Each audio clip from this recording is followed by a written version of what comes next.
Hello everyone! Welcome again to Nubs Cooking. So para sa among dinner, nagluto ko og homemade pork bula-bula or meatballs. Una, nagpalit ko og karning baboy sa akong suki.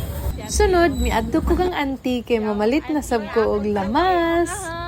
Og sa dihang nakita sab nako si uncle.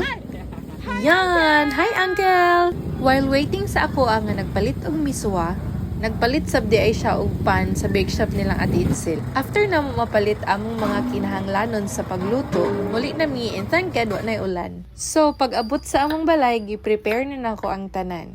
From paghugas, pagpanit, and of course, ako siyang gi-slice og gagmay aron nga inigaling sa among mini galingan or food processor, dali na siya. So, naghatag sab ko niya og aid, sama sa iyang paghatag na kog aid. Okay, so by the way guys, ako siyang iputang og oil. So, instead nga water, mas may prefer ko nga oil. Aron, mas mapadali ang akong pagaling sa karne og veggies.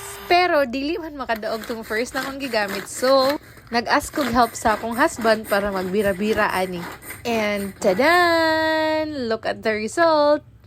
Dili siya super fine, pero para nako okay na kay ni siya.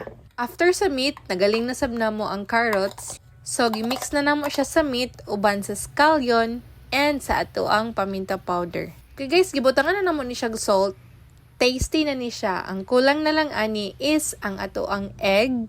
Isa lang ka egg ako ang gibutang guys. Dayon sunod, gibutang sab na ko siya isa ka kutsara nga harina. Alright, so after ni ana, nagbutang day ko sa ako ang hand gloves o cooking oil kay aron dili kay mukapit ang meat. So, gimix pa gyud nako siya, addeser nako siya, gi-form og circle. Okay, so guys, mao ni ang ato ang finished product. So, ready na ni siya namo nga i-fry. Thank you sa help sa akong husband kay si jud ang nag-fry ani. Since gamay raman amo ang cooking oil, we decided nga amo alang siyang i-flatten kay aron mas dali siya malot. So naara guys, amo ang homemade meatballs or bula-bula. Thank you for watching everyone!